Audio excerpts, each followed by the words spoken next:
Good evening. I'd like to call to order the Papillion-La Vista Community Schools Board of Education meeting for January 9th, 2023. Section 1, call to order. Please rise for the Pledge of Allegiance.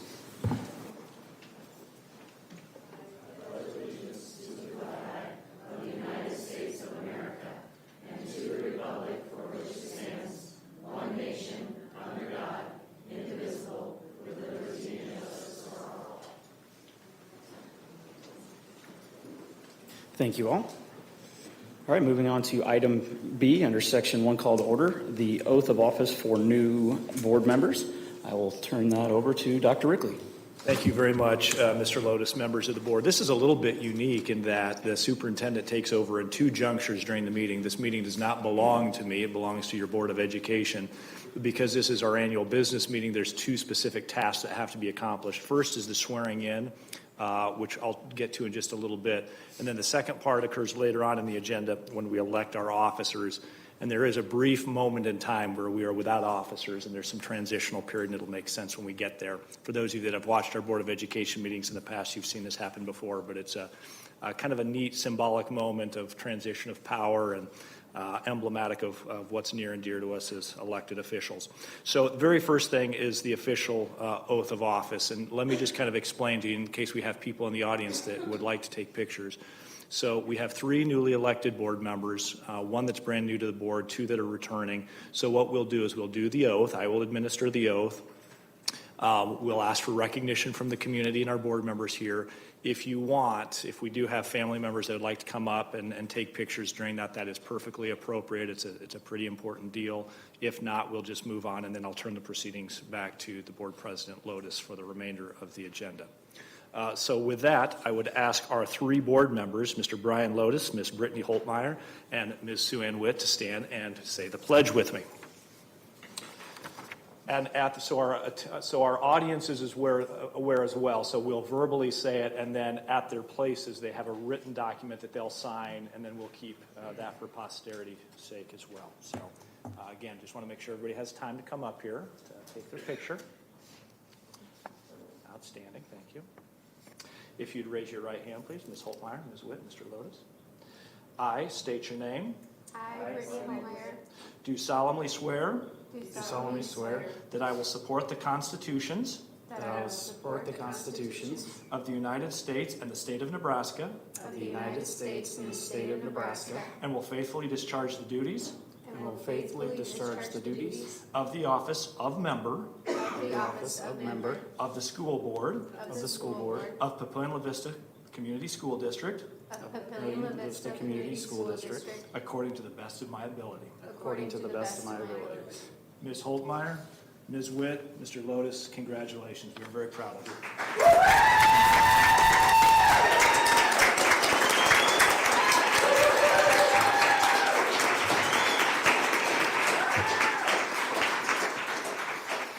The peaceful transition of power. It is a hallmark of this great country that we live in, and I'm thrilled to work with all 6 of these members, including the 3 that we just administered the oath of office. And with that, President Lotus, I will turn the agenda back to you. Great, thank you, Dr. Rickley. Moving on to item C under section 1, call to order. Roll call, please. Present. Here. Ms. Holtmeyer? Here. Ms. Fisher? Here. Mr. Lotus? Here. Mr. Bailey?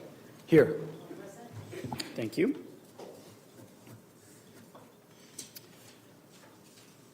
As noted at this section of the agenda each meeting, the open meetings law is posted at the entrance to the boardroom. All right, that concludes section 1, call to order. Moving on to section 2, communications. Item A is our student council report from Papillion-La Vista High School. I'll welcome up Marcy and Evie to give us an update. Welcome. Welcome, ladies.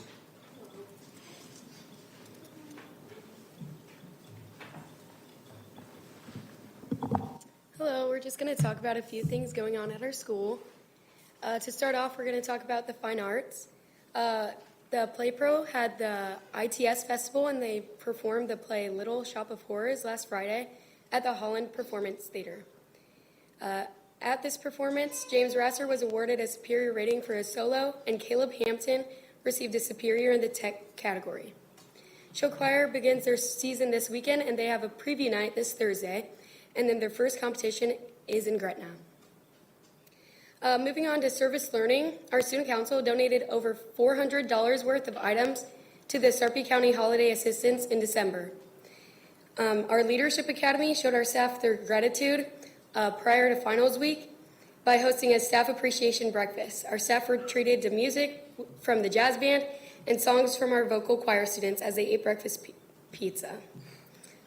Also, our National Honor Society provided over $900 in gift cards that were provided to our PLHS students and families with the greatest need.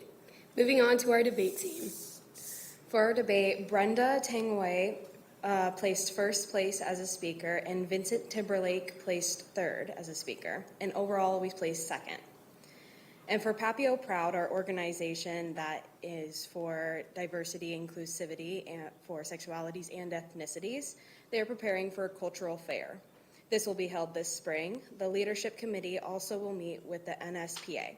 This is the School Psychologists Association in the state of Nebraska. Some more important dates are the Winter Prep Rally, which takes place Friday, January 20th, the Monarch Titan basketball game, which is Saturday, January 21st at PLHS, and our Color of Hope game, which takes place Friday, January 27th. And that is all we have for it. Any questions? Okay. Outstanding report, ladies. Thank you. It was good. Relax. It's refreshing. Yes, both of us are seniors. Yeah, the long stretch. Thank you. Thank you. Thank you for having us. Thank you.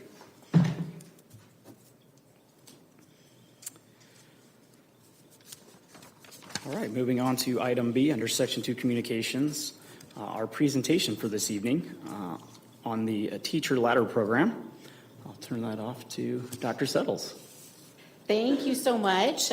So you'll hear quite a bit tonight about our strategic plan, Goal 3, which, just a reminder, focuses in on recruiting and retaining a high-quality staff. And I'm going to ask Mr. Bell to kind of make his way up as he's going to introduce our first guest tonight. So last spring, just to give you a little bit of background, Westside approached us and Millard and asked or let us know that a private donor had stepped forward and wished to pay tuition for some paras that would like to become teachers. We listened in on that, and it's called the Teacher Ladder Program through Midland University at the Omaha campus here. We asked our paras and solicited applications from them, and we had 22 of them turn around and apply in very, very short amount of time. We determined then to focus in on an area of need, which is elementary special education, and our guest tonight began right away in May of 2022 then. We do also partner with UNO for some similar types of programs that are not funded, that are paid for by the various paras that do those for some teacher programs, teacher preparation programs. And then we're also working with Peru State, hearing some new options that they're going to have. Basically, each of these kind of accomplishes some different things with the end goal of paras being able to become teachers if that's something they're interested in. So Andrew's going to introduce our first guest.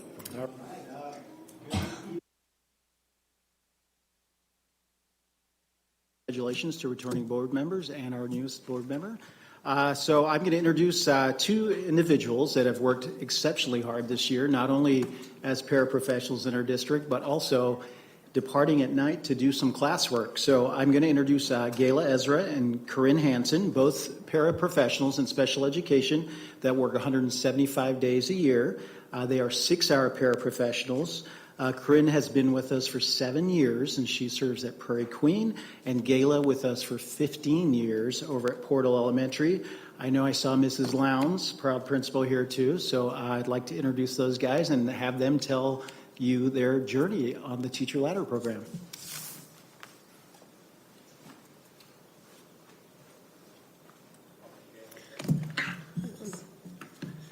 Thanks for having us.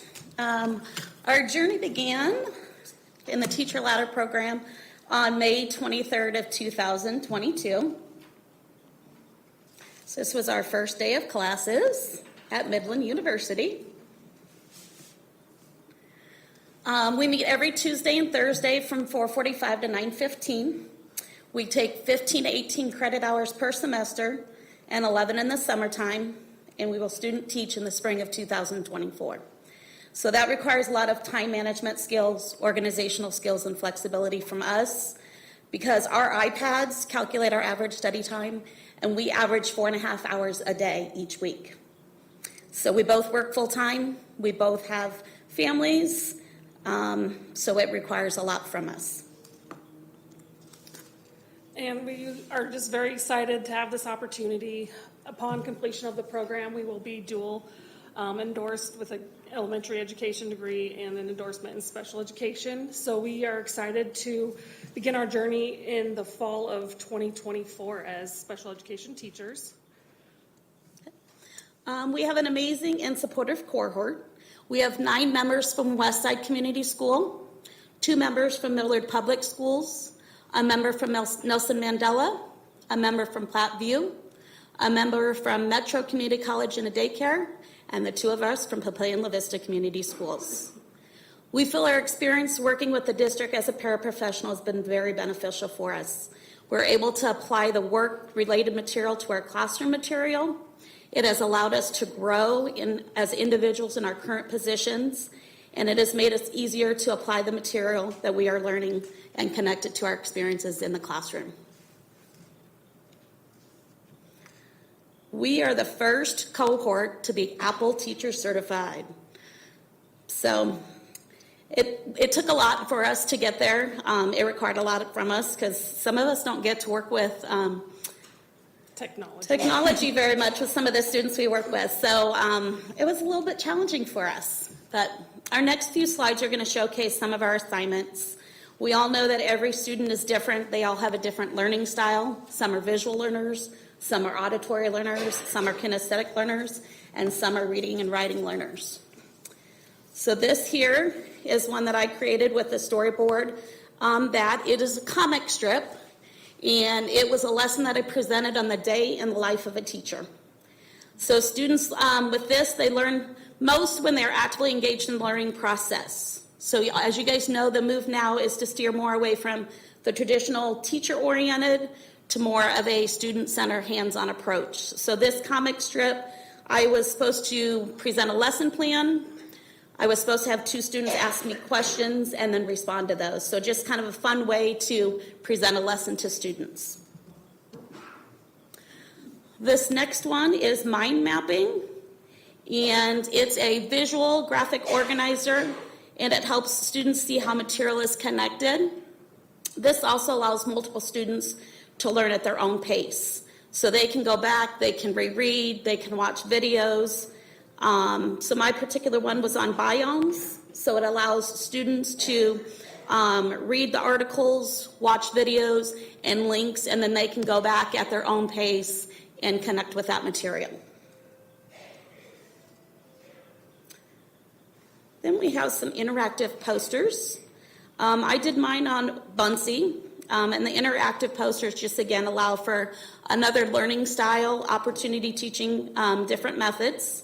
So in my Bunsey, although you can't interact with this one, but if a child was pulled this up, there's little links, and every time they hit that link, it takes them somewhere. It might open up a book to read to them. It might take them on a virtual field trip to Texas to a color museum, or it might present them with a song where they learn how colors have feelings and what they can do when they are feeling that way. And then I did mine using an application called Blend Space. In this assignment, we were trying to create kind of more of a, like a snow day classroom or a sick day, a flipped classroom kind of idea.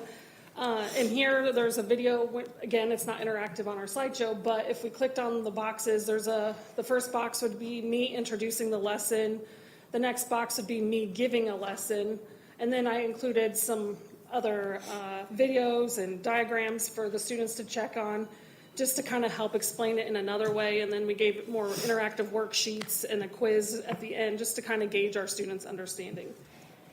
We also had a chance to do an application called S'more, which you guys might be familiar with since we use this in our district with newsletters, We personally chose to use some more. There were other options, but since we knew our district is using some more, gave us a chance to go ahead and get started using it and kind of check it out. It was really easy to use, by the way. I did enjoy it. And then we've also done lots of lesson plans already. We've been learning how to break apart standards and write full lesson plans. And the ones we're writing, we're having to do like verbatim. So from the beginning to the end, the whole dialogue is included. And then different variety of presentations just shared out throughout the time of our coursework. And then we also do a lot of collaborating together.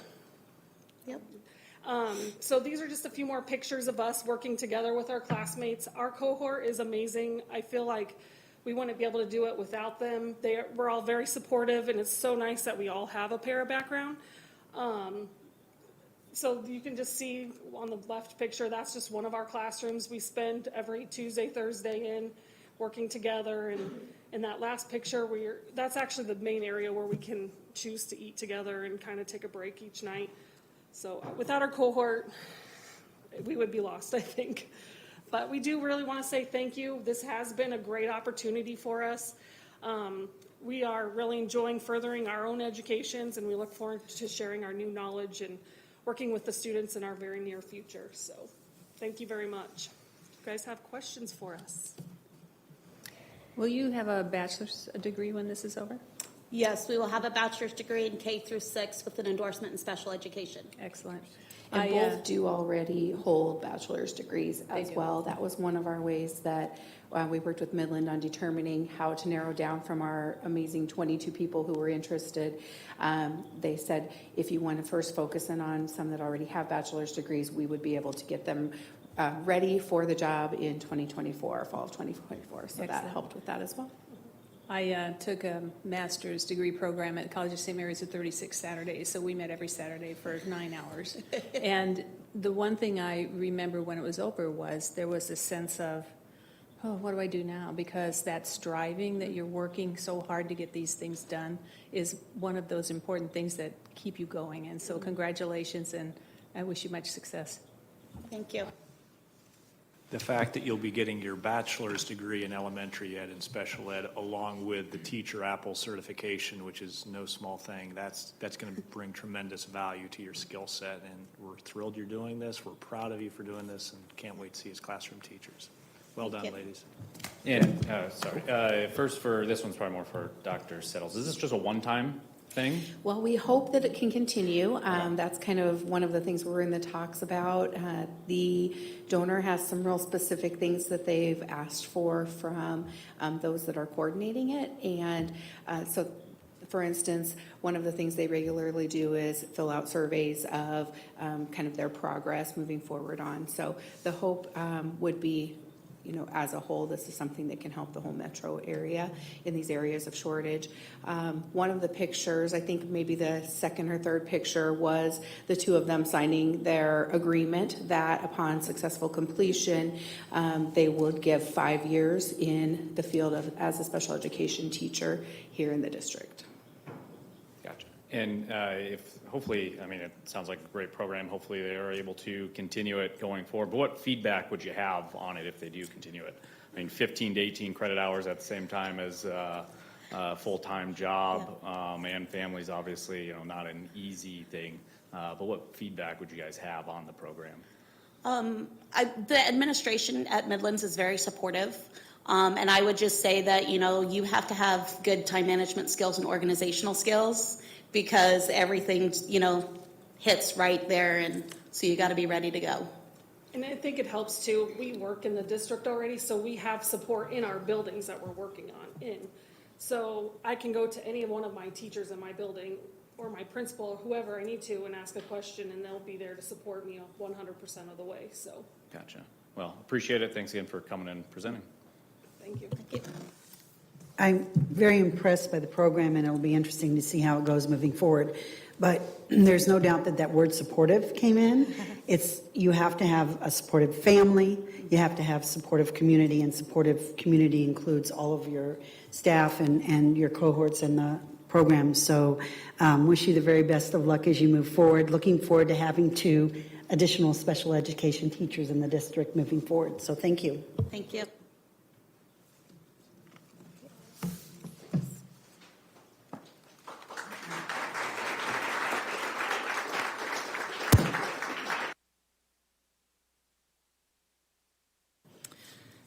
Thank you so very much. That concludes item B under Section 2 Communications. Moving on to item C, public comment for items not on tonight's agenda. We do have one. Again, an individual may not exceed 3 minutes, and total time for individuals who like to speak shall not exceed 30 minutes unless a majority vote of the board approves extending allocated time. When I call your name up to the desk with the microphone, please state your name and address for the record. Ms. Barranco has her timer. Again, those of you that may not have been or spoke before, it'll beep first at about 2 minutes and 15 seconds, kind of giving you the wind down time, and then again at 3 minutes. First up for public comment for items not on tonight's agenda, Ms. Tiffany Carter.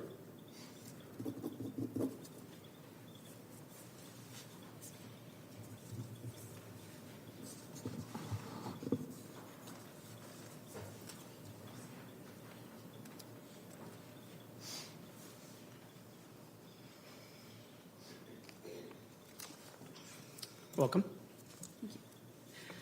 Hello, my name is Tiffany Carter. I live at 18521 Summit Drive in Omaha. I actually moved out of Papillion last year. I want to say congratulations to Brittany Holtmeyer on her new position on the school board. I believe that you worked very hard to get this seat and absolutely deserve it.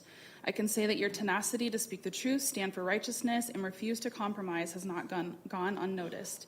We can just look at both the primary and general election results as proof. Great job, and I look forward to seeing what God will do through you in this position. As excited as I am for Brittany's big debut on the other side of the table, that is not why I wanted to speak today. I have been studying the library catalogs of many of the public schools in Nebraska since January of 2021. Most, if not all, of you are aware of a few of the egregious books that are sitting in the Papillion La Vista School library shelves. Thank you, Brittany, and others who have come forth in public comment to shed light on these. Before you, I have a study written on the American College of Pediatricians in June of 2016. I urge you to read the whole thing, but for your convenience, I have highlighted a few things that I'll be reading from today. The availability and use of pornography has become most ubiquitous among adults and adolescents. Consumption of pornography is associated with many negative emotional, psychological, and physical health outcomes. These include increased rates of depression, anxiety, acting out, and violent behavior, younger age of sexual debut, sexual promiscuity, increased risk of teen pregnancy, and a distorted view of relationship between men and women. Pornography may be defined as the depiction of erotic behavior, sexual display in pictures or writing that is intended to cause sexual excitement in the viewer. Over the last decade, there has been a large increase in the pornographic material that is available for both adults and children. Grade school children are sometimes exposed to pornography accidentally when they view material on the internet. They may also come into contact with a parent, or close adult pornographic material. Sexual predators have purposely exposed young children to pornography for the purpose of grooming the children for sexual exploitation. Pornography exposure at these young ages often results in anxiety for the child. Children also report feelings of disgust, shock, embarrassment, anger, fear, and sadness after viewing pornography. These children can suffer from all symptoms of anxiety and depression. And then skipping forward to the last page. Pediatricians and pediatric health providers should understand the negative impact and share that with their, share it with their patients. Why does that pertain to you? Well, you have a responsibility to protect our children. When we have children who have access to these the school libraries, whether it's ebooks or regular books on the shelves, which are there, we have proof of that, then it just doesn't belong in the hands of children, period. People who say that this point of view of getting these things out of the school, that it's bigoted or closed-minded, my concern is for all children. It doesn't matter what kind of orientation, race, religion, or creed, it shouldn't be there, and that's your job to take care of that. Thank you.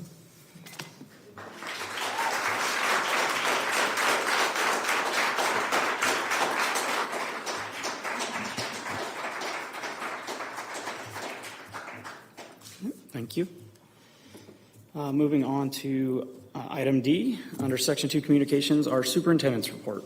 Dr. Rickley. Thank you very much, Mr. Lotus, members of the board, for our members of the community that are here this evening. Thank you for your attendance, and for those that are watching at home on YouTube, thank you for tuning in and being engaged with your Board of Education. First off, Happy New Year, Happy 2023 to our students, our parents, and our community members. Sincerely hope everybody had an opportunity to recharge the batteries over a nice long winter break, spend some much-needed time with friends and family and away from the books, but we've got a full semester ahead of us, so I want to wish all of our students and families best of wishes for the second semester. Beginning a second semester also means the beginning of the legislative session. So on January 4th, the Nebraska legislature convened. It's been an interesting session to start. We're not very far into the session. It is a long session, which means it's a 90-day session. The biennium split into 2 years. The first year of the biennium is always the long session with 90 days. The second year of the biennium is the short session with 60 days. The main task ahead of us in the next 90 days is passing the state budget, the 2-year biennium budget. So there'll be a lot of conversation around the budget and how to spend some of the federal stimulus dollars. No real surprises yet on any of the leadership positions. Our own Senator John Arch, who hails from Papillion and encompasses all of the Papillion-La Vista Community Schools, is the new Speaker of the Legislature. The Speaker has some considerable authority in that position, so we're very proud that our own Senator will be sitting in that chair. A number of committee assignments. Some committee assignments are still being resolved, including the Education Committee, which is the committee, frankly, that we probably follow the most closely. We do know, however, that the committee leadership of the Education Committee did change from Senator Lynn Walls to Senator Dave Merman, who's a rancher in outstate Nebraska. So we have high hopes for Senator Merman and the things that he'll do with our Education Committee. Also wanted to remind our community and the board that the first 10 days of the session, not calendar days, but business days, days they're actually transacting business, are when bills are dropped. So typically in a long session, we'll see between 600 and 800 bills introduced, and by law, every single bill that's introduced in the legislature must have a hearing. That's very unique to Nebraska. It's very unique to our unicameral model. It's a very good thing, in my opinion. But January 18th represents the last day that bills may be introduced without some special exceptions by the Speaker. So we will have former State Senator Tim Gay, who represents the district's interests through Catalyst Public Affairs. At our next board meeting, bill introduction period will be over, and we'll have an opportunity to start looking at some of those bills that may either directly or indirectly impact the school district's interests. Also wanted to share that we provided some testimony last Friday at the Nebraska State Board of Education meeting. A number of us, including Shireen Siri and Angie Wright, have been working with education leaders across the state to make some changes to Nebraska's assessment accountability system. We've got some nice things in place, but there's some necessary improvements that needed to happen. Through Ms. Siri's leadership, among others, we've been meeting with former Commissioner Bloomstead. We've been meeting with state board members. We've been meeting with other members of the Department of Education. And on a 7-0 vote last Friday, they accepted the group's recommendations. So without going too far into the weeds, basically what the state has agreed to do is to continue to fund NWEA MAP, which this district and the vast majority of Nebraska public school districts use. It's a very powerful instrument. Our teachers like it. Our teachers use it. Our parents understand it. It's used very frequently in parent-teacher conferences, for example. And instead of a continuous through-year state assessment model where you're administering it at fall, winter, and spring, at least in the short term, they've agreed to do it just in the spring, which cuts down on our testing burden, and it certainly preserves much-needed instructional time at a time when we frankly need it quite badly. So very pleased with the outcome there. We'll keep you posted as we know more on those developments. Also wanted to congratulate all of our students that received a letter or an email last week. Academy appointments were made. We have a number of academies that are both internal and external. We have a couple of outside academies, the Zoo Academy and the Midland Health Systems Academy being two prominent examples. Some of our academies, most of our academies are very hard to get into. There is an application process. There's an interview process. The health systems, for example, I think typically about 50% of our students get in, 50% do not. So they're very coveted slots. And for our students that were accepted into the academy of their choice, congratulations. I can speak from personal experience, having seen at least one of my own children go through it. They're very, very powerful programs, and they do great things for our kids. Also wanted to remind the community, our staff, that we've got another community closet event coming up. In fact, we have an open house tentatively scheduled for the end of this month. We'll get you the date, the time, but we are opening a new storefront on 72nd, just north of Highway 370.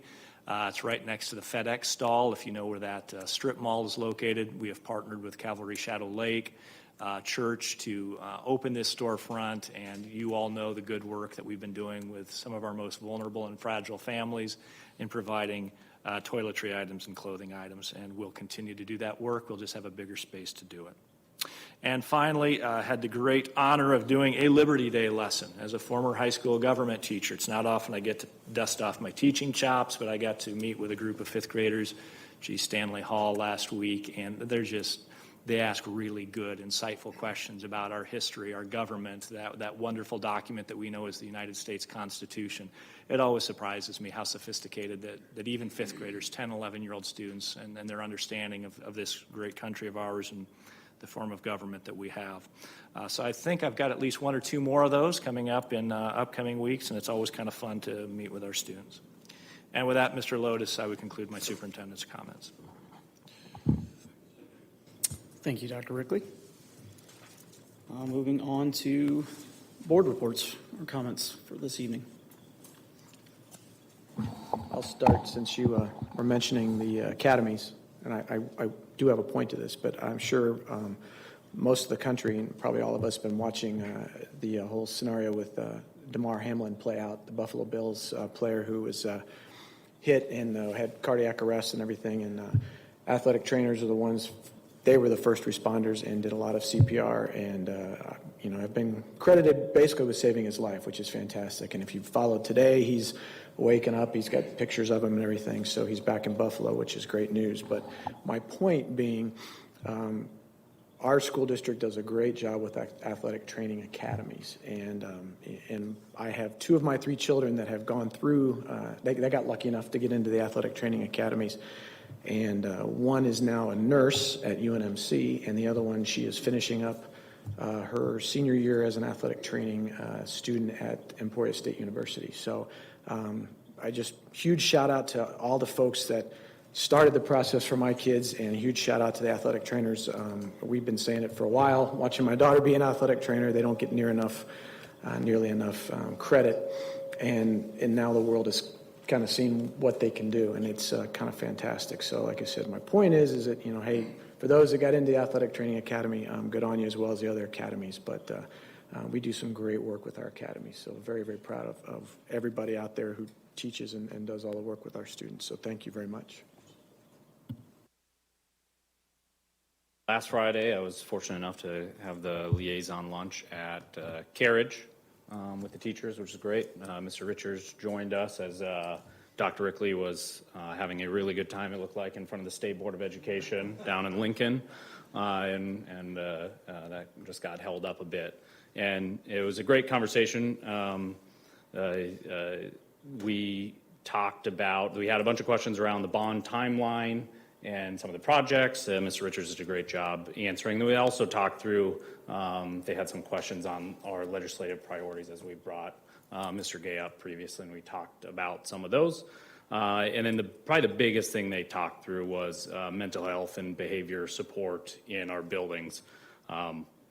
It sounds like Carriage Hill, they're doing some great things there. Seth, the principal, and the staff seem to be very supportive of some of the different programs that they're bringing in. I had some positive feedback on it, but they were throwing out some ideas which were great. I know we took some notes down, and we'll send them along. But overall, I thought it was a great lunch. Appreciated all the teachers that were there that showed up, took their short lunch break and spent time with us in the library.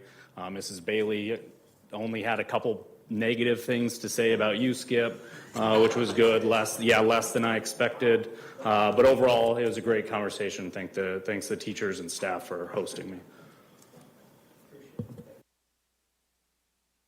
I just have one quick comment. I just want to thank the board and the administration for your well wishes and your support while I was recovering in December and missing meetings. So thank you so much for your understanding.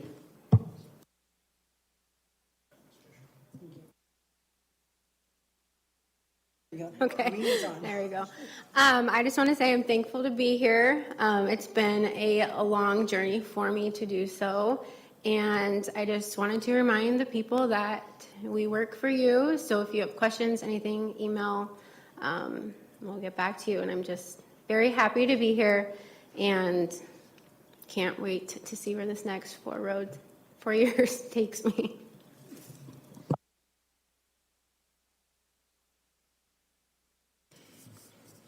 I don't have anything to add, so just bringing it back.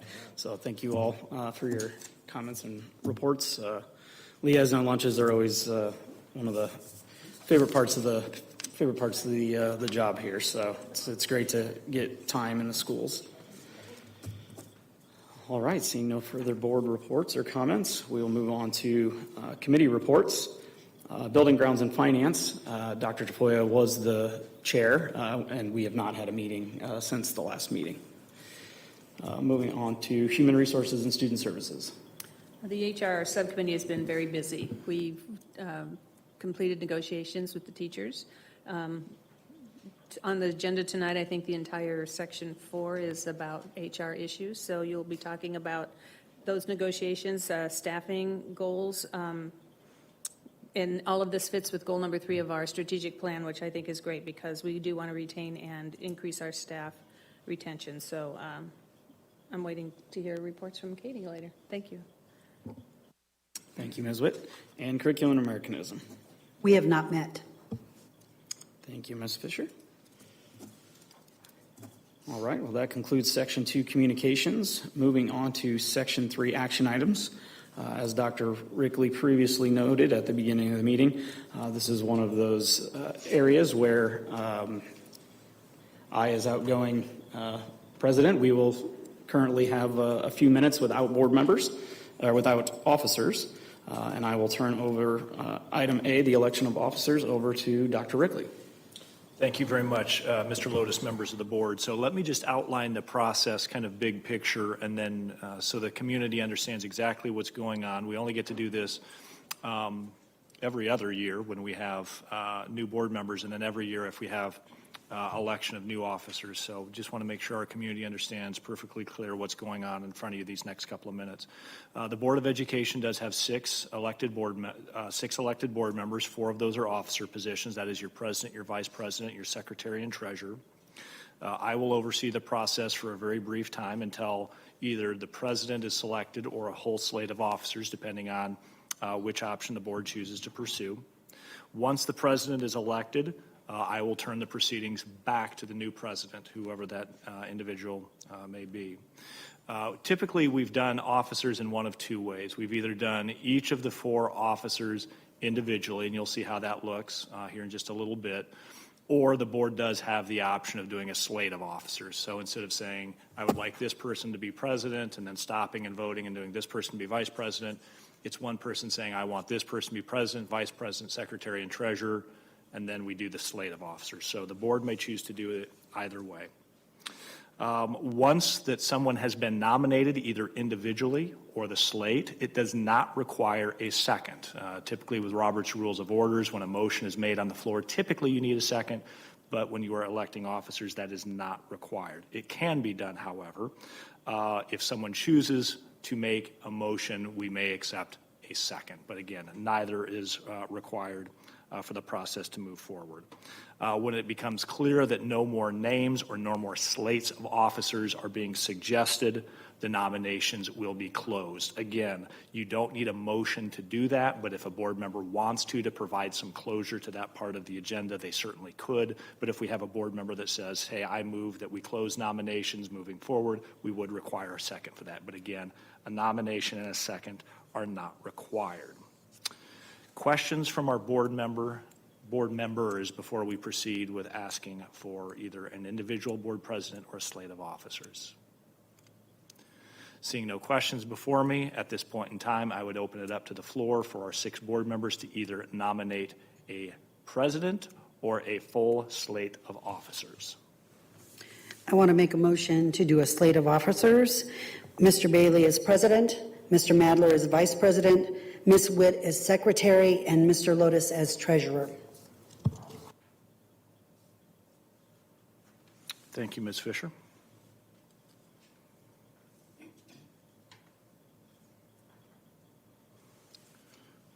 As a former teacher, I will exercise wait time for a moment here and see if anyone wants to process and add anything else.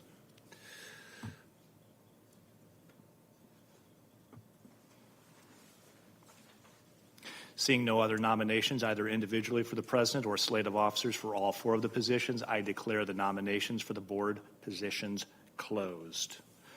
At this point in time, we can do it really one of two ways. In the case where we have multiple nominations, we've done paper ballots. I don't think that's necessary. I think given that we only have one slate of officers being recommended, I think we can do a voice vote. So, Ms. Barranco, I would call the question. The current slate of officers, as suggested by Ms. Fisher, was Mr. Bailey for president, Mr. Madler for vice president, Ms. Witt for secretary, Mr. Lotus for treasurer. That does not require a second. It did not receive a second. Call the question, please. Order. Do the vote, please. Yes. Yes. Yes. Yes. Yes. Yes. Motion carries 6-0. I am no longer in charge. On behalf of the entire Board of Education and community, can we have a round of applause for our new officers, please?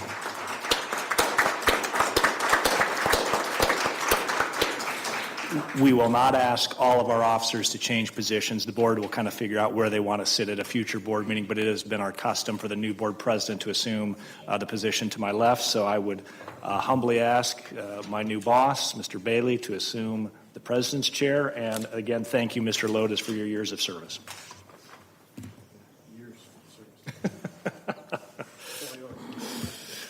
President Bailey, the floor is yours.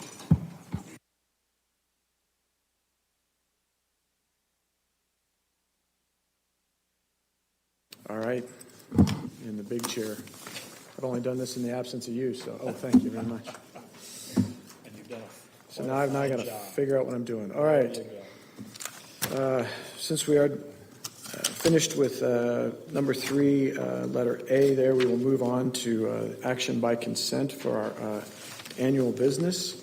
And I think for this one, turn it back over to you for all the, everything. It's just, or did we just do a consent? Just roll call. Just roll call? All right, and we'll just do a roll call to. Yeah, I'll make a motion to approve the items or the action by consent. Second. All right. I got a motion by Mr. Madler, a second by Mr. Lotus.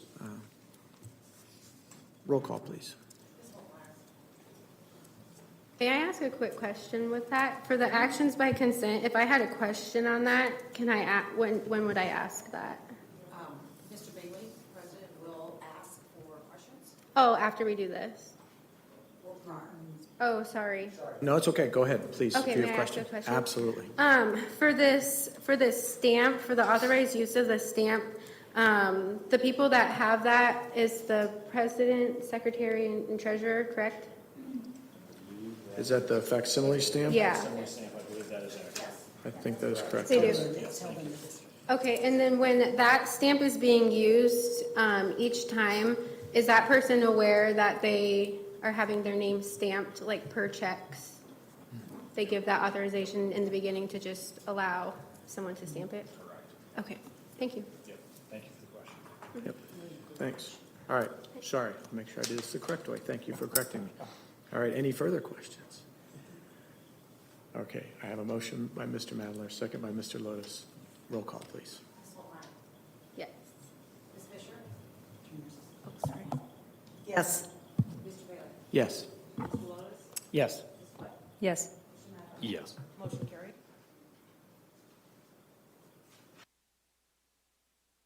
All right. Thank you very much.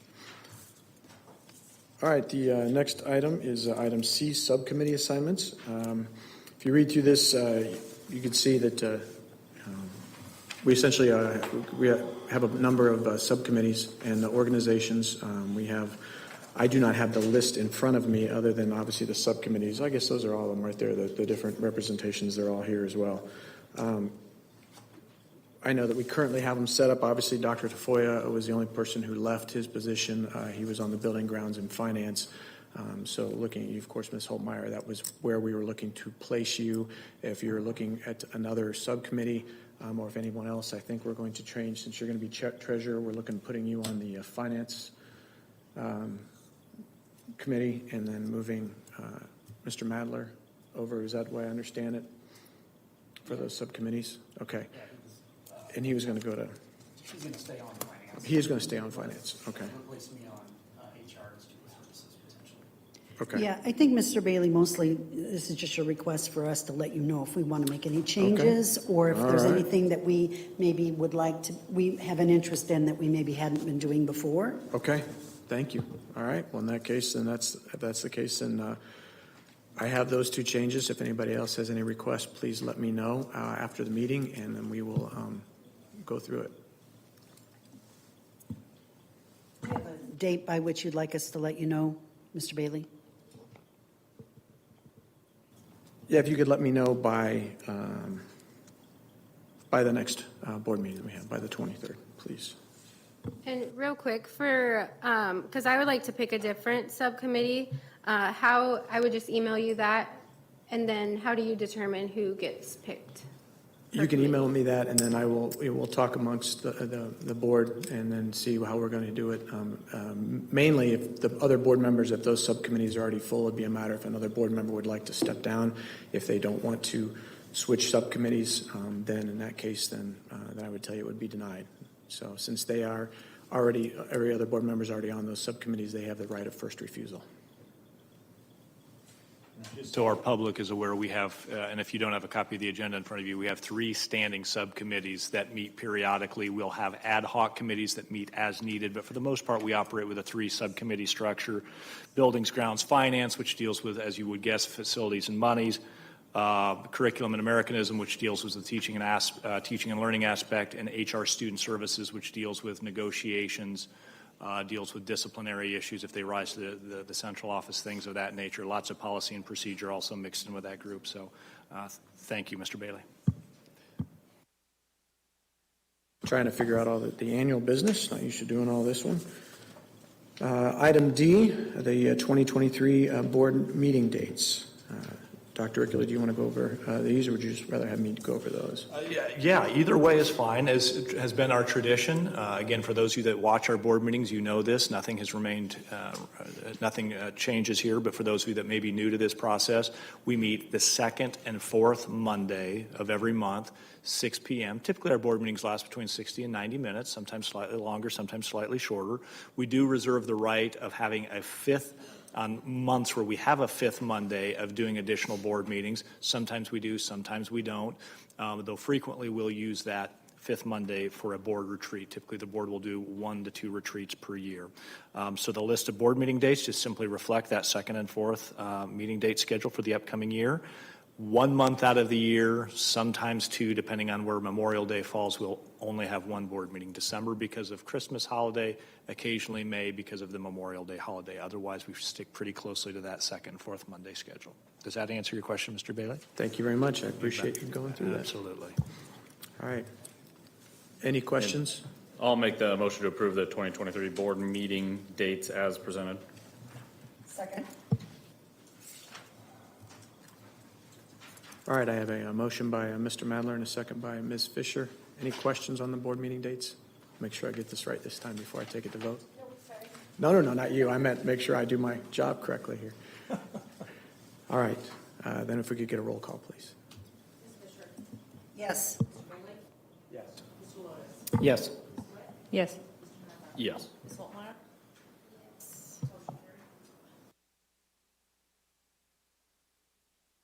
All right, thank you very much. Survived all those. Let's see what we can do here. We'll go back to what we're used to here with our monthly business. Item A is action by consent. I'll make a motion to approve the monthly business action by consent. as presented. I'll second. I was wondering if you remembered how to do motions as being president the It's last been 2 a hot years. minute. Yeah. Let me say that. I was like, I'll second.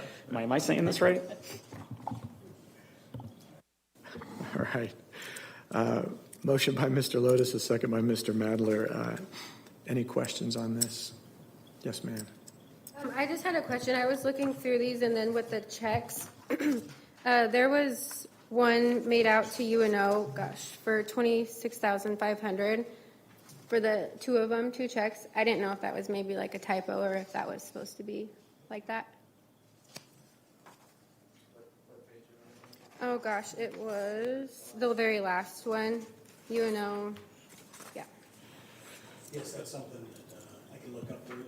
Okay, okay, perfect. If you ever want to know that over the weekend or something, you can just shoot me an email too. Okay, thank you.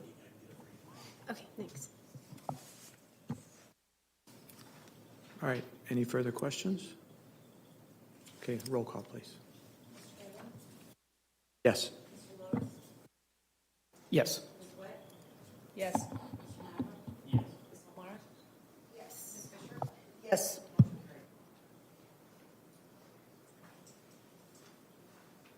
All right, thank you very much.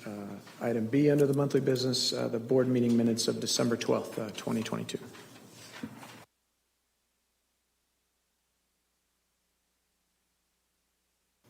I'll make a motion to approve the board meeting minutes of December 12th, 2022.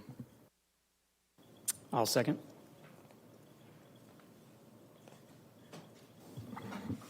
Okay, I have a motion by Mr. Madler and a second by Mr. Lotus. Any questions before we go to roll call? Roll call, please. Yes. Yes. Yes. Abstain. Yes.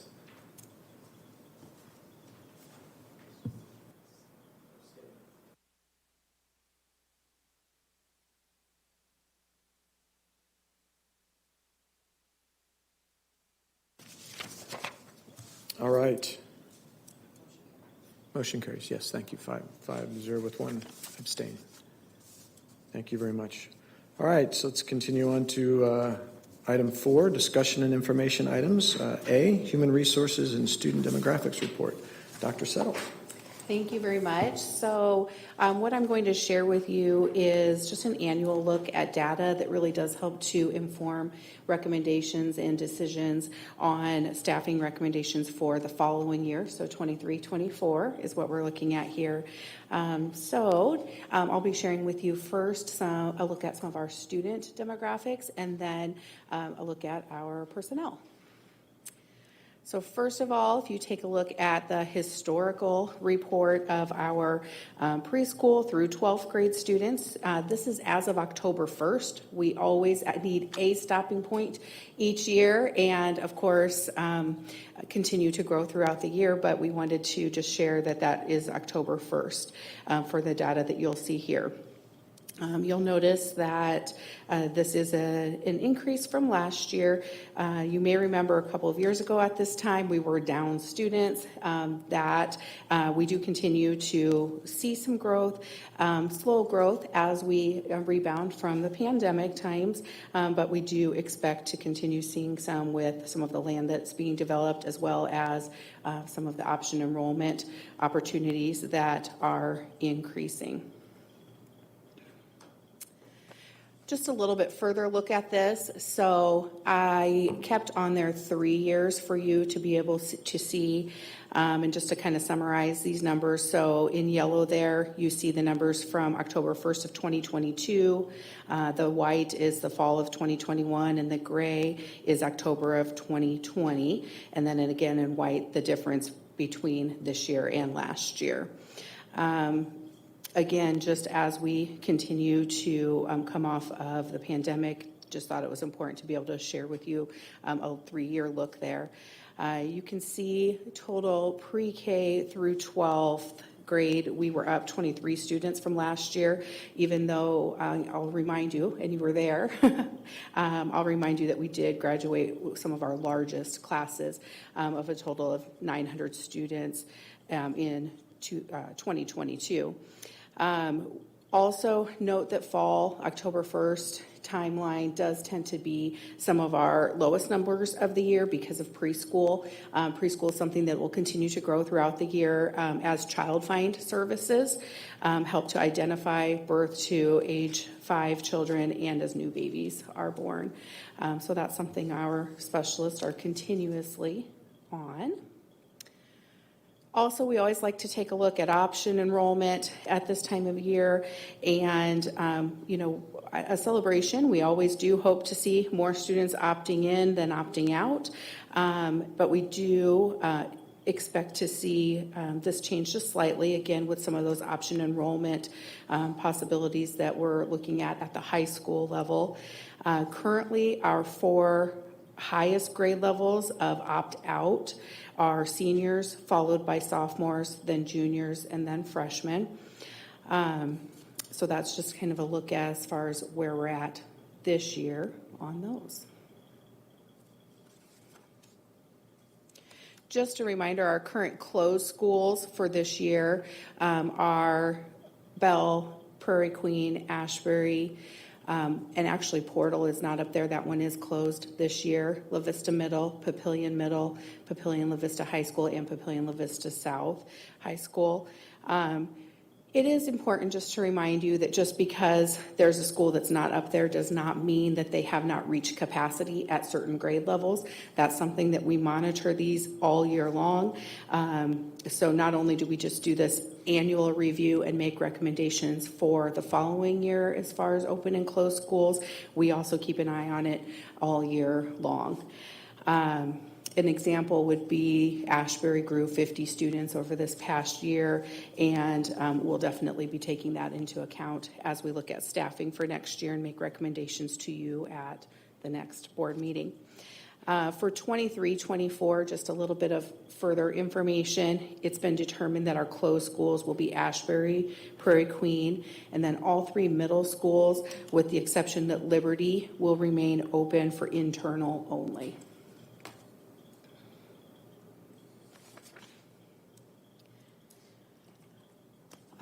At a real quick glance, you can see that we do work hard to maintain excellent class sizes. One of the points of doing so is that we just recognize that student learning needs can be increased, and as we grow, we want to maintain manageable class sizes. That's very, very important to be able to optimize learning. This is an average, so it's important to note that. So where some of our classes, of course, are above this and then some are below this. I would like to thank you on the board for your support as we come to you with various needs.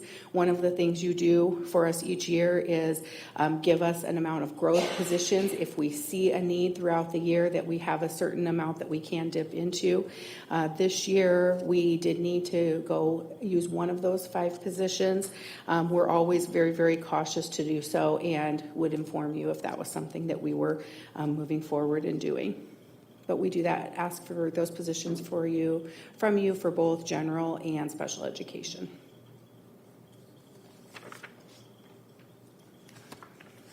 It's also important that we just regularly take a look at our ethnicity demographics, and this is a self-reported area from our students and families, and we did again this year see our total number of non-white students increase by about 0.5%, so we're at 26.82%.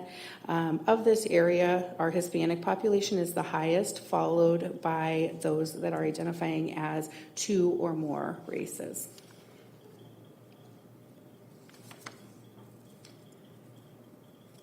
Our free and reduced area is also something we take a look at every year. We did see a fairly significant increase in free and reduced. So we now sit at 27% as a district average, with elementary being 29%, middle school 28%, and high school 25%. With free lunch going away, we did expect to see that increase, so glad that people did come out and complete that application. That application for free and reduced does remain open for families throughout the year that may still wish to apply for it. We also like to take a look each year at our military percentage. This is another area we saw go up over last year. We currently have 1,009 of our students are from military families, active duty military families. That makes up about 9% of the district.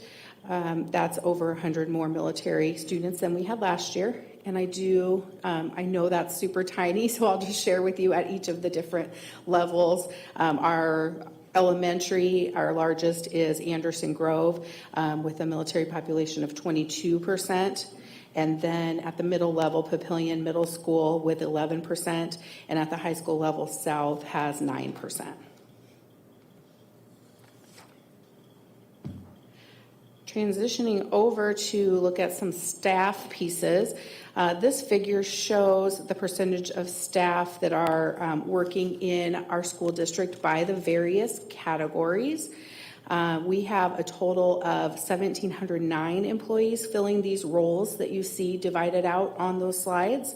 And those are a full-time equivalent of 1,550 full-time positions. So we have people working from 2 hours a day to all the way to full-time.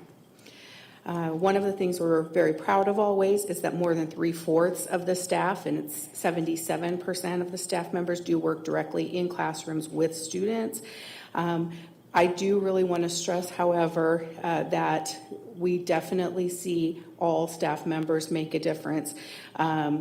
Being able to, whether they're paras or food service or custodians and van drivers and riders, those all can really make an impact on the education of students.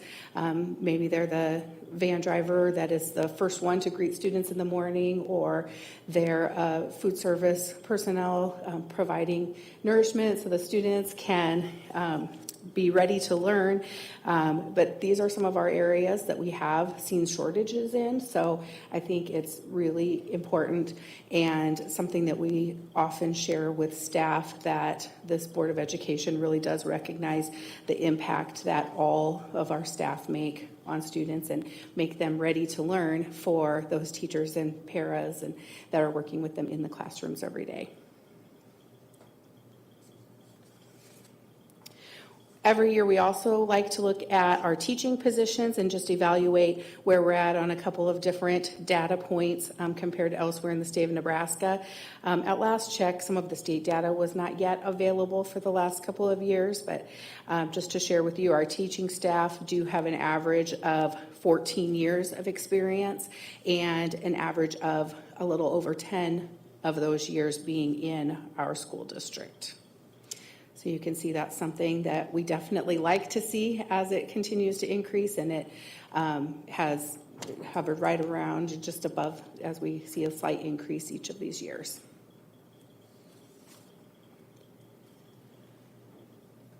We're very proud that over 71% of our district teachers, compared to the last report of the state at 57%, 71% of our district teachers do hold master's degrees. This is something very valued by our teachers in this district and something that we like to see them supported on doing. That means 675 of our teachers hold master's degrees, and many of them, not reflected in here, but many of them do hold multiple master's degrees as well. We also, and this is the certified teaching staff only, this does not include administrators. We have 17 that hold specialist degrees, 9 that hold doctorates, and that's probably 10 if we take after October 1st, because we had someone just complete in December as well. At the time of this data collection, again, we did not have data for the state from the previous 2 years. We do have 42 of our certified staff that hold national certifications. So that would include in various areas, administrators, classroom teachers, counselors, school psychologists, speech language pathologists, and an assistive technology specialist.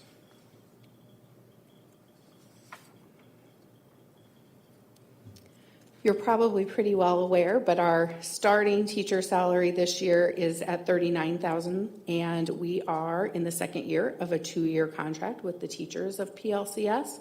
you can see that our average teacher salary is $62,041, and that reflects also the high number of teachers that we have with master's degrees and beyond. When starting in the district, so a first-year teacher with a bachelor's degree, when we look at total compensation package, so not only including salary, but also including if there was an average insurance package taken along with the other benefits, that total compensation is around $68,000 when insurance and everything is calculated in.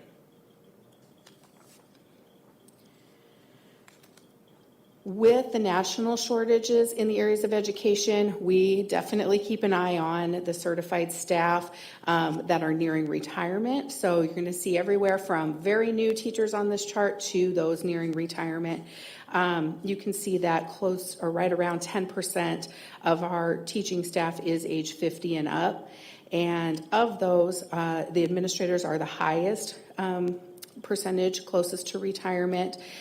Then followed by clerical and then custodians. This year we do have over 60 teachers eligible that could retire and apply for the voluntary early separation. 8 did put in for early retirement, and you approved those at the December meeting. Val, that's one of the things that happened. I know that you supported that. You can see here, though, that we have a large group of teachers in their first 5 years as well. So one of the things that this district works very hard to do is really support those new teachers in the profession too, and make sure that they find success during those first 5 years, as there's some trend data nationally that shows staff that leave in their first 5 years, teachers that leave in their first 5 years. In this area in particular, I'd like to give credit to our mentor teachers, our instructional coaches, our principals, who on a day-to-day basis are working with those first-year teachers and make this a place that's really known to be a grower and a supporter of teachers entering the profession. So that's some of the information that we've collected, and I'm certainly willing to answer questions, or I guess I'll just share with you that we've already began to discuss some of those areas that we'll be asking as we look for staffing for next year. Through the month of December, we met with each principal individually and got an idea from them as far as what they believe the needs might be, and then we'll propose a preliminary staffing for you to discuss at your next meeting. Thank you, Dr. Settles. I always love going through that information. I was wondering, those two slides where you're showing the average tenure and then the average education, where you didn't have state benchmarks the last 2 years. Does the state plan on getting those benchmarks again? Did they stop because of COVID, or why do we no longer have that? I believe they do plan to share it. Part of the reason that there's a delay there is also because of the number of staff that some districts had to hire to assist with COVID, remote learning, all of those things. So my understanding is they're trying to get it clean. I don't know that they will go back and pick up the last 2 years. My understanding is they will last year for certain. Gotcha. Yeah, that'll be good just to keep comparing ourselves against a benchmark, making sure we're not getting too far out of where those averages are. Appreciate it. One of the nice reasons why we do see master's degrees, well, not only did, there's a lot of availability online, but also just being in the location that we are, there's a lot of different cohorts and things that do happen at some of the area schools, so that makes it accessible too for staff. It's always good to see that we continue to manage our class sizes very appropriately for the success not only of our students, but also for those teachers in the classroom, making it easier for them to do the job they need to do every day. So it's good to see that those numbers continue to be very reasonable and holding steady.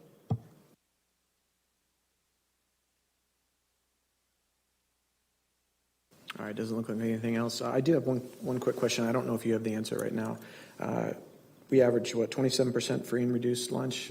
Do you know, is that fairly standard, or I shouldn't say standard, is that pretty close to the average that you see across the metro? I know probably OPS might be a little bit different, but Yeah, it definitely varies by district. I would say we are not the absolute highest for sure, but we're definitely not the lowest. Dr. Rickley looks like he Yeah, I believe the OPS is approaching 90% poverty, and then there's districts in the metro that would be below 10% poverty. I think the statewide average, the last time I looked at it, is between 55 and 60%. So it's over half the last time I saw the numbers, and some of that's pandemic, and some of that's probably some broader factors at play. thank you very much. All right, appreciate all that information. Gotta put on the glasses here. Let's see. Letter B, teacher negotiated contract of 2023-24 and 24 and 25, and I think that's right back to Dr. Settles and Ms. You're going to Witt. be tired of me, I promise. No, we are really proud to have worked the HR Student Services Subcommittee. Ms. Fisher, Ms. Witt, Mr. Lotus worked with a great group of teachers as we were able to complete the first week in December. The proposed negotiated agreement and come to a tentative agreement, and then more recently, right as the break was starting, our teachers did vote and approve this 2-year contract. So I'm going to just go through that with you. It is a 2-year agreement again, and the base salary would increase $400 each of those years. That's a 3.59% increase in year 1 and a 3.68% increase in year 2. This would allow for both vertical and horizontal movement. The insurance would remain through EHA with Blue Cross Blue Shield of Nebraska, with the 3 network choices for staff, along with the choice between taking PPO and the high deductible plan. This does include a reopener clause if the total cost of health and dental insurance premiums would increase by less than 2% or more than 7% from that 23-24 to 24-25 school year. We tend to find that out in October of each year as far as where it will be at for the following year. Some other items on here. So we took a look at new hires with experience. So previously we were able to allow up to 12 years of experience, and this would now allow up to 15 years of experience. That tends to impact maybe 3 to 5 of our new hires each year, but helps to keep us a little bit more competitive with some other areas in the metro. One of the things we did seek to do is to have those student teachers who were hired on with us. They will now start their career. When they start their career here in PLCS and stay with us, they would come in on step 2, which recognizes their experience in the school district and hopefully makes for just a more successful start, along with their mentors are able to just kind of jump right in with them as far as a lot of the more meat and potatoes of things, as opposed to some of the typical early questions that they probably have already gotten answered during student teaching. We also, in looking at, and you're seeing a lot of goal 3 in here, as we really look at shortages and wish to prepare for shortages, it's really important that we remain competitive. So we added a high need and hard to fill areas that will be designated by Human Resources by the 4th Monday every January. So those areas that are designated in that would receive an additional $1,500 in salary during their first year employed here in the district. We also have currently had for the last couple of years an hourly rate of $32 an hour for, we call it Blue Sheet for everyone in the district. They're familiar with Blue Sheets, but that would be like extracurriculum work, summer school, plan time coverage. So that rate would now increase from $28 an hour to $32 an hour. We also discussed and reached an agreement to consider recognition and retention stipends, which you see as a further agenda item tonight, and then an agreement for one of the areas we hear the most on is special education and either helping to cover during their plan periods, helping with students who might have needs during their plan periods, or some of the additional things that are asked of them outside of the school day. So this agreement would allow for an addition of 2 contract days for special education teachers. We also did some work in the area of extra duty collaboratively with our PLEA members that were a part of the group. And some of the things that you'll see from that are an addition of cooperating teacher scholarship or stipends of $200 for partial semesters or $400 for those that are cooperating teachers for the full semester. We did decrease both debate and speech by 1%, and we eliminated the assistant in that area, those areas. Decreased mock trial by 1%. Saw a greater need in the area of increasing unified sports, 2% higher at the high school, and we added unified sports to middle school at 4%. We decreased the high school intramural director by 2%, and we added a DECA assistant at 5%. We increased the elementary building supervisor position an additional 1%.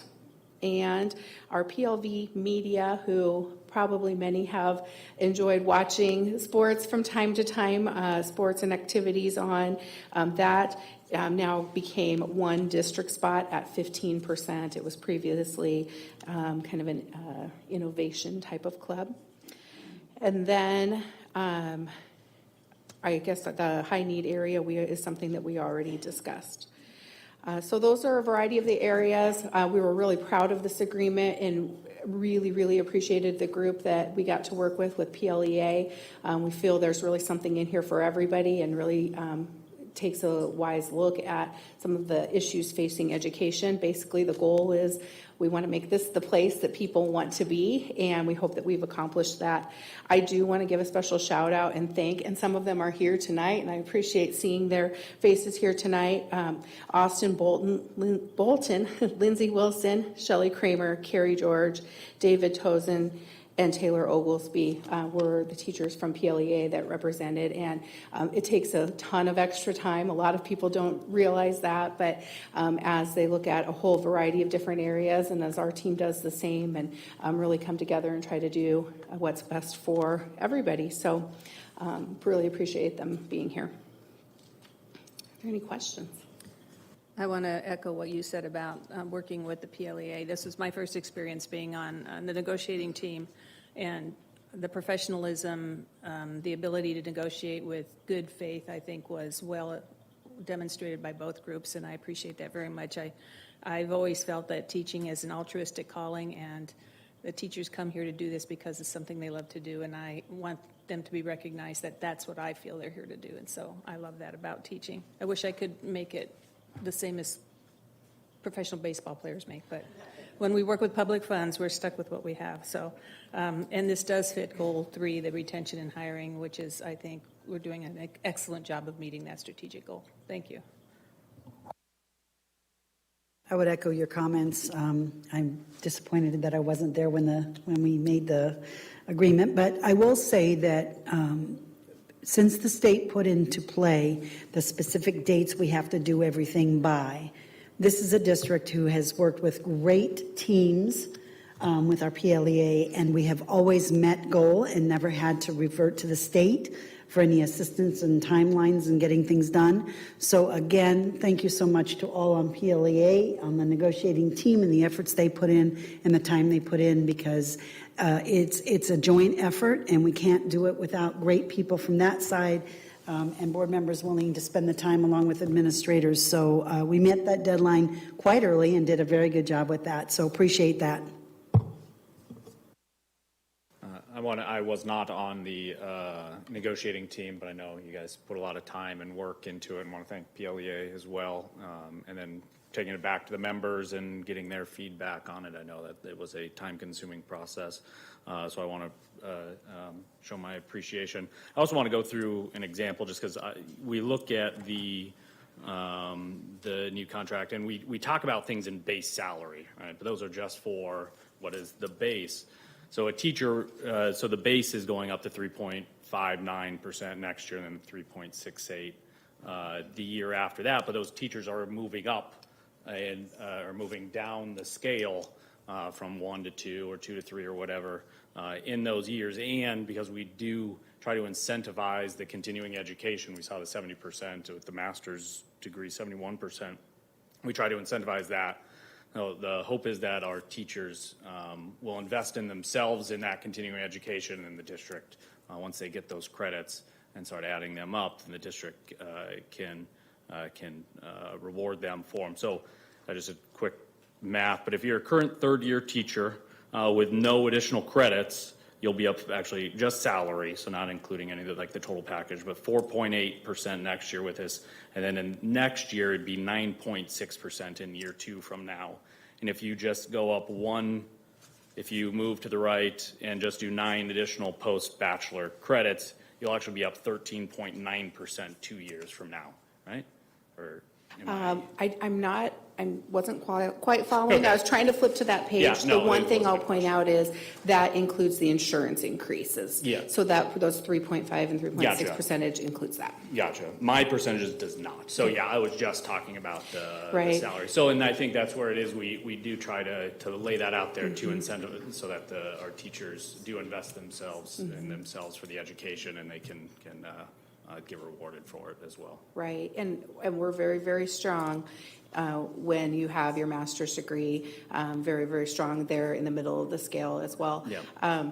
Our student teachers are going to think I paid you to just point that out because I met with them last week. We've got 29 new student teachers this semester, and I met with them last week and was explaining to them how they read those, whether it be with us or someone else that they're applying with. We really want to make sure that they're considering all of those different pieces of compensation. Perfect. Appreciate it.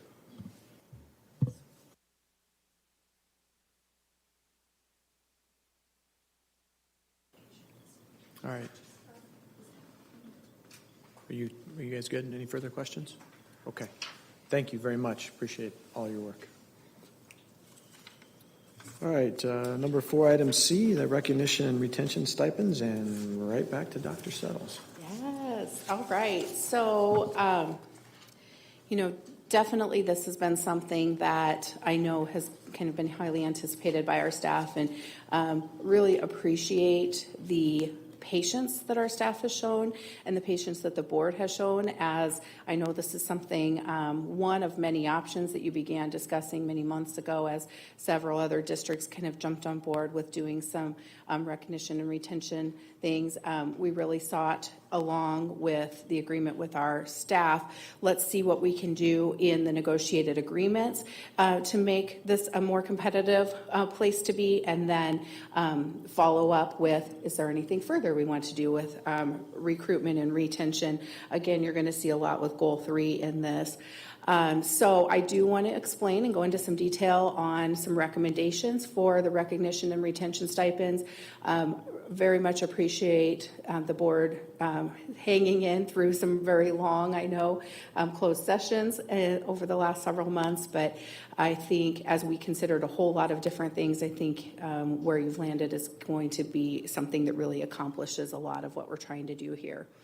So the big goal here is we absolutely recognize that there's great value in retaining our staff, not having to start over. Our staff has done a lot of difficult work over the last several years and stepped up in areas that we've asked them to, as far as helping to close the learning gaps for students post-pandemic, and it really does take everybody. So being able to take some time to reward and retain the existing staff that we have helps to be able to continue these great efforts that school districts really are facing in this post-pandemic time. This is taking a look at the year of 2023 and what are some things that we can do to recognize and retain our staff, and we're going to look at some stipends for that.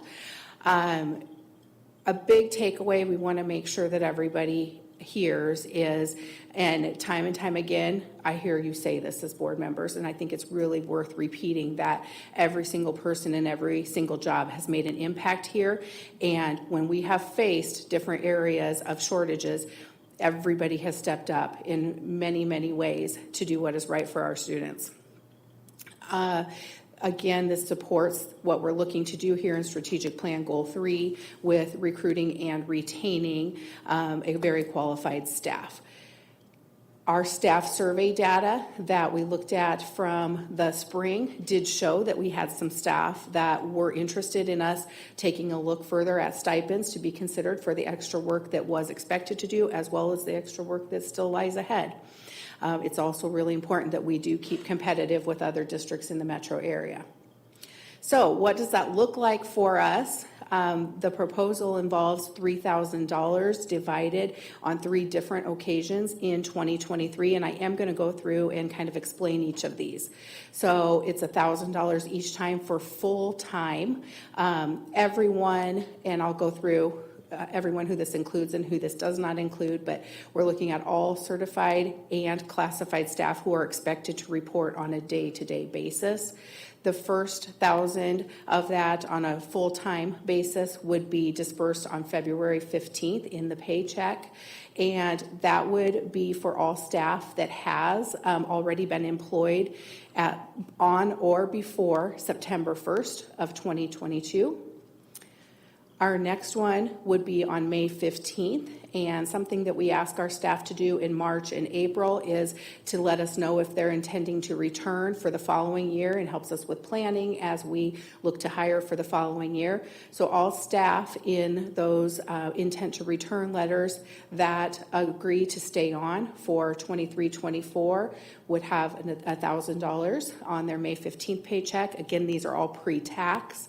And then December 15th would close out our 2023 year of these recognition and retention stipends, which would be all employees that will have been employed at least by September 1st of 2023 or sooner, of course. This does not include the superintendent or assistant superintendents. I did want to kind of give and I shared this a little bit in that staff report. We have staff that work all from an hour a day to full-time at 8 hours a day. So that $1,000 is the full-time equivalent for that. And then you can see divided out, if you're 5 hours a day, it comes out to $630 pre-tax. A 2-hour day person, which we do have several people 2 hours a day, that comes out to $250. So you can see that on the chart based on the full-time equivalency. We do have people that also fall in the half hours, like a 5.5-hour position, things like that. So those are not on there, but just kind of wanted to give an overall chart as far as how that looks. A couple of other things, really do want to make sure that we share that is subject to all taxes and withholdings. People should plan for that being at least 1/3 of the total, but keep in mind that's very individualized based on each person's withholdings, based on retirement things. One of the other areas we wanted to point out that those who do not fulfill those obligations of their intent to return or do not fulfill a contract would be expected then to repay the stipend amount or would have the stipend amount deducted from their final paycheck. And then, again, this does include all certified employees, all classified employees, all regular daily floater subs who are contracted with the district. So anything, like I said, that positions where daily attendance is required. Does not include the superintendent, the assistant superintendents, substitutes, or student teachers. However, I will mention substitutes on this. Substitutes are another group we could not do this without, and we do have some other types of incentives planned with substitutes, some things that you perhaps have seen us do in other years that we're looking to revisit, as we really could not do this without our substitutes either. So just to kind of answer some questions of what the board looked at for this. So really how the district's able to do this is we budgeted for things during the pandemic that was not spent because day-to-day operations just ended up looking differently than planned.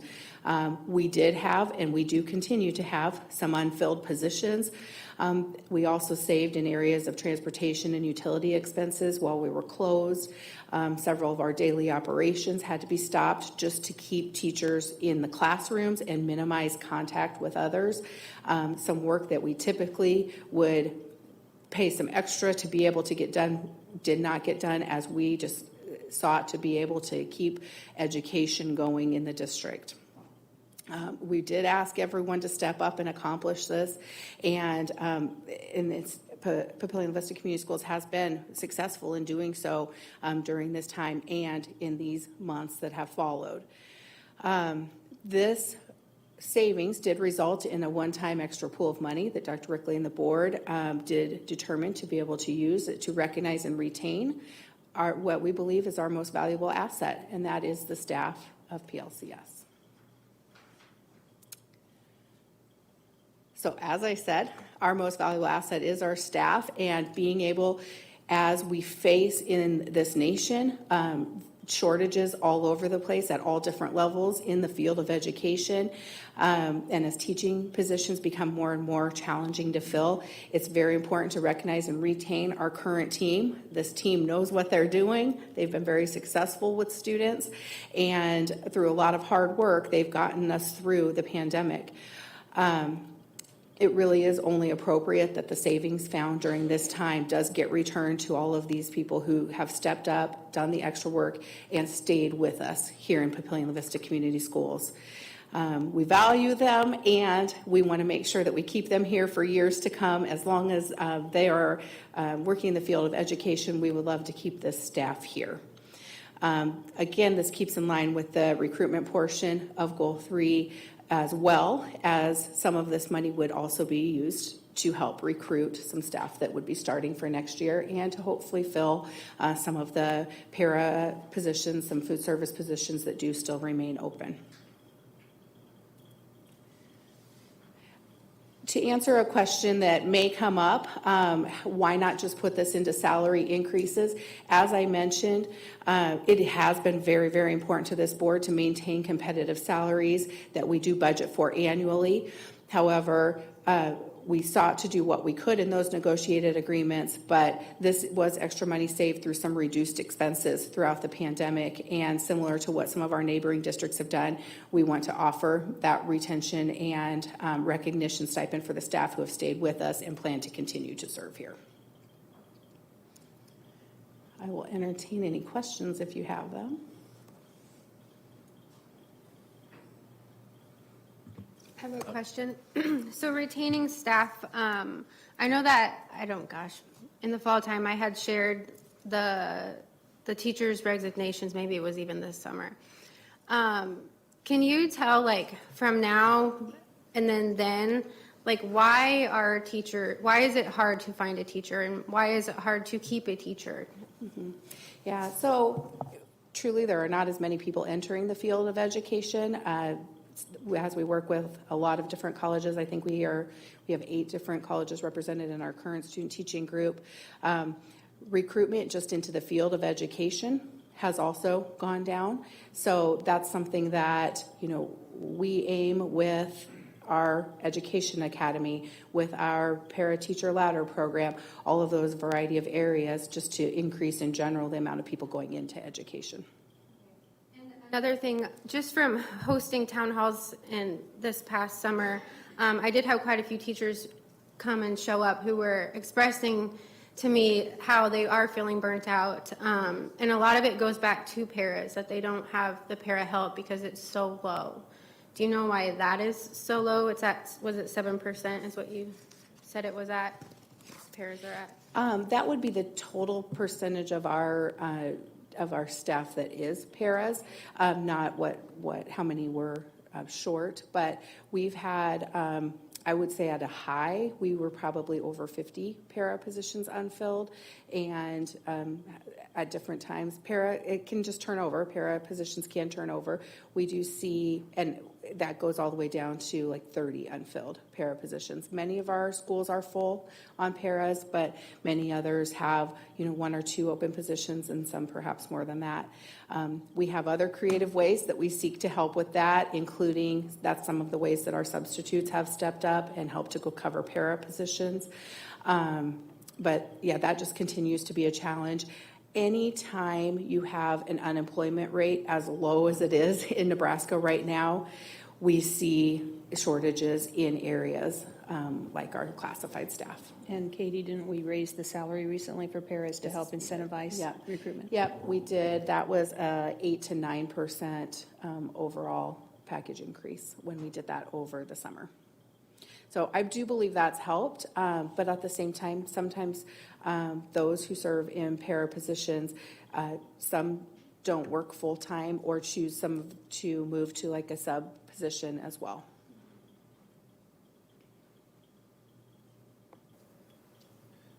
Dr. Settles, I want to thank you again for another presentation, number 3 on the night, one more to go. I know the administration has fought hard to try to get something like this to show the teachers and all the staff their appreciation, and I hope they appreciate the appreciation that the administration is attempting to show. I know we're getting questions about it. The January 9th surprise from the emails, we got questions on it at the Carriage Hill lunch that I had last week, and I don't think they appreciated that. I told them the surprise was going to be a technology change, which it is not, and so hopefully they almost rioted when I said that as a joke. So hopefully they appreciate this news and that gets out there. But what is the estimated cost of this going to be? I know you're not going to have specifics because it's going to depend on how many people sign the intent to return, how many people do return next year. What's the estimated dollar amount? If all 1,550 people do, it's $4.6 million. And where would that come from? Yeah, so those areas that we had budgeted for, but did not end up needing to utilize over the last several years. This might be better for, because it's not coming out of your general operating budget. Correct, which are limited a little bit, as we talked about, through state spending lids and property tax lids, which doesn't, in a highly inflated market, which we're seeing right now in the private industry, schools, we can't really follow suit and give 8-10% raises across the board because of those things. So, I think the savings recaptured from the spending, the lack of spending probably, especially that quarter that we closed, that wasn't expected when the revenues were coming in. The taxes were put forth for that year. So if you look at that, we had over $4 million in 2019 that went into our cash reserve, 19-20, that school year. So that's the bulk of where that money will come from. Yeah, so would be coming out of the cash reserve, and I assume we still feel like the cash reserve would be healthy enough even after this disbursement over the next, I wouldn't even 10, call it a cash 12 months. reserve. I'd call it more of a unspent budget. From Correct. prior budget. Yeah. And that's a good way to look at it. So most districts try to stay around 20% our size of a cash reserve because taxes only come in bulk twice a year, and that's April and August. So you're living off your cash reserve and your state aid coming in.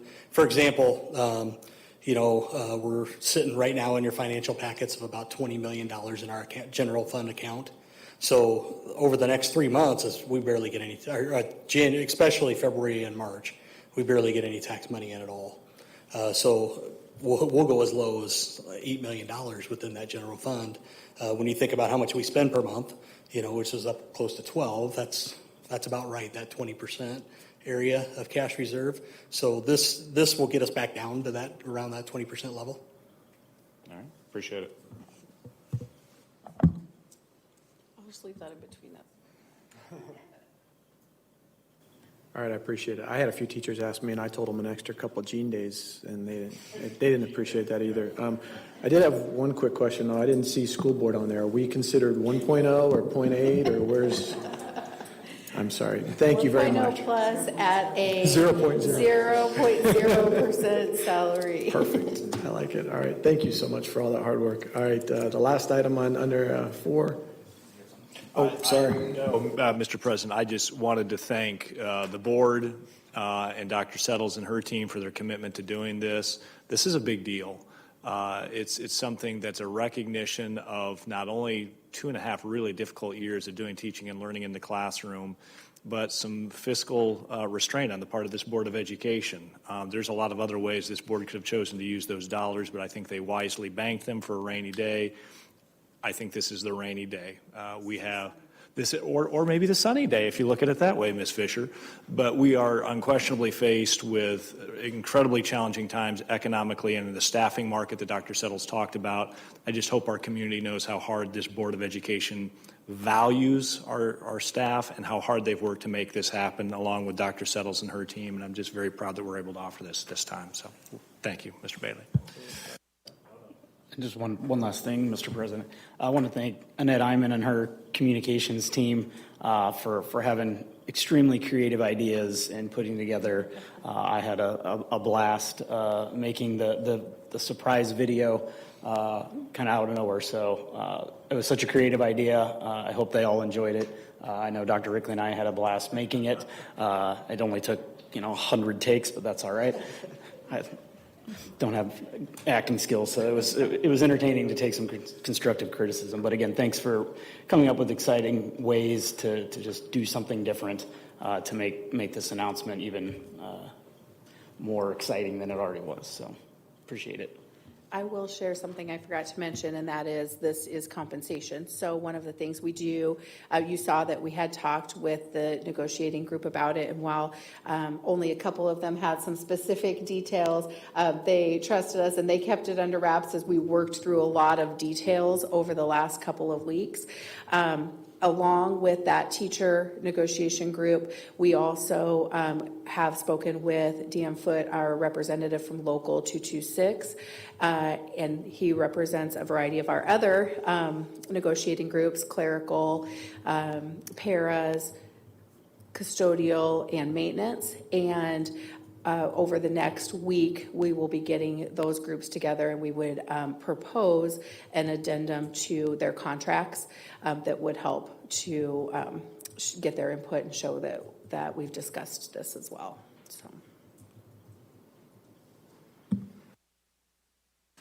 All right. Thank you again. Appreciate all that work. The last item, item D, a review of Policy 1000, Public Relations and Communications, and number 4 for Dr. Settles. I will happily turn this item over to Annette Iman.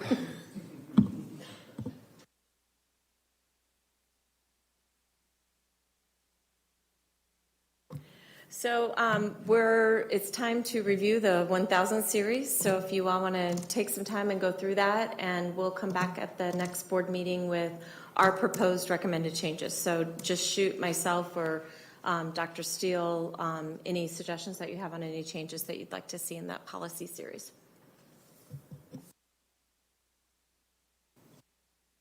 All right, thank you very much. All right, moving on to number 5 here, our future board calendar. January 13th, we're going to start Ms. Holtmeyer off right, a liaison lunch at Patriot at 11:30. On January 17th, we've got Mr. Lotus with the PLCS at 11:10. And then another liaison lunch on the 19th, Ms. Fisher at Trumbull Park at 11:30. And then the NASB Legislative Issues Conference in Lincoln is on January 22nd and 23rd. And finally, our next Board of Education meeting will be at 6 o'clock here in the central office on January 23rd, as I said. Seeing no further business before this board, I will adjourn the board at 7:43 p.m. Thank you very much.